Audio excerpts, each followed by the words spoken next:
وہ تمہارے دل کی حالت سے بہتر واقف ہے۔ تم بس ہر پریشانی اللہ کو بتا کر بے فکر ہو جایا کرو۔ اگر ایمان مضبوط ہو تو ہر چیز مل جایا کرتی ہے۔ جو نصیبوں سے زیادہ اللہ پر توکل رکھتے ہیں، یقین مانے ان کے نصیب بہت بلند ہوتے ہیں۔ وہ تمہیں مانگنے کی توفیق دیتا ہی تب ہے جب وہ خود راضی ہوتا ہے۔ بس وہ تاخیر اس لیے کرتا ہے کیونکہ وہ تمہیں اپنے قریب کرنا چاہتا ہے۔ ممکن ہے یہ تمہاری آخری آزمائش ہو، ممکن ہے اگلے پل میں ہی تمہیں تمہاری چاہ سے نواز دیا جائے۔ دعا مانگ کر پریشان مت ہوا کرو۔ دعا کے بعد اگلا مقام صبر کا ہوتا ہے، اور صبر کا صلہ اللہ تمہیں اپنے کن کی صورت میں ضرور دے گا۔ بس یقین رکھو، اللہ کے بندوں پر آزمائشیں بے وجہ تو نہیں آتی۔ کچھ میں توکل پیدا کرنا ہوتا ہے، کچھ گناہ جڑنے ہوتے ہیں، کچھ شکر اور صبر سکھانا ہوتا ہے۔ دعائیں مانگتے رہا کرو، کیا پتا کون سا وقت قبولیت کا ہو اور تمہارے منہ سے نکلتے ہوئے الفاظ پر اللہ کن فرما دے۔ کبھی کسی کا اتنا دل مت دکھاؤ کہ وہ اللہ کے سامنے تمہارا نام لے کر رو پڑے، کیونکہ ٹوٹے ہوئے دلوں کی آہ عرش تک جاتی ہے۔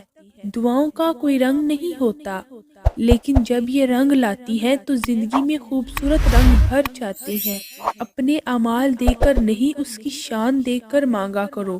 کائنات میں ایسا کچھ نہیں جو ہمارا رب نہیں کر سکتا، ایسا کوئی زخم نہیں جسے وہ نہیں بھر سکتا۔ قبولیت کی گھڑی اب دور نہیں ہے۔ صبر کے سجدے اگر تم نے کیے ہیں تو اب شکر کے سجدے بھی ضرور نصیب ہوں گے۔ صبر کرنا مشکل ہے، مگر کبھی سوچا ہے جب اللہ تمہیں تمہاری پسندیدہ چیز دے گا تو اس کی خوشی کتنی پیاری ہوگی۔ اللہ واقف ہے تمہارے دل کی تڑپ سے، وہ ضائع نہیں کرے گا تمہاری دعائیں۔ تھوڑا انتظار کرو، اپنی آزمائشوں، مشکلات، خواہشات اور ناممکن حالات کو بتا دے کہ آپ کا اللہ سب سے بڑا ہے۔ اس کا ایک کن پوری کائنات کو ہلا کر رکھ سکتا ہے۔ اور جب معاملہ اللہ کے حوالے کر دیا ہے تو مطمئن رہو، آپ کا صبر ضائع نہیں کیا جائے گا۔ امید نہ ہوتے ہوئے بھی یقین سے مانگنا، بس انہی کہانیوں میں تو معجزے ہوتے ہیں۔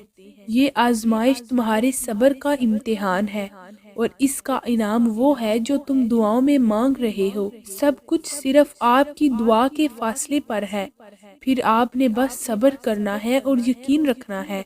اللہ نے تو قبولیت کا وعدہ کر رکھا ہے۔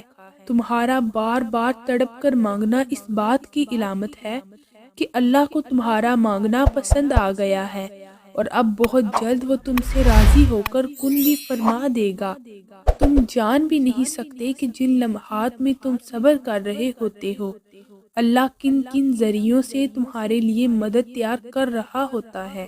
بس یقین رکھو کہ صبر کے بعد تمہارے لیے وہ معجزے ہیں جو تمہیں اس حد تک حیران کر دیں گے کہ تم اپنا ہر درد بھول جاؤ گے۔ اداس نہ ہو، مایوس نہ ہو، بس اپنے آپ کو کچھ وقت دیں، اور اس وقت تک دعا کرنا بند نہ کریں جب تک اللہ کن نہ کہہ دے۔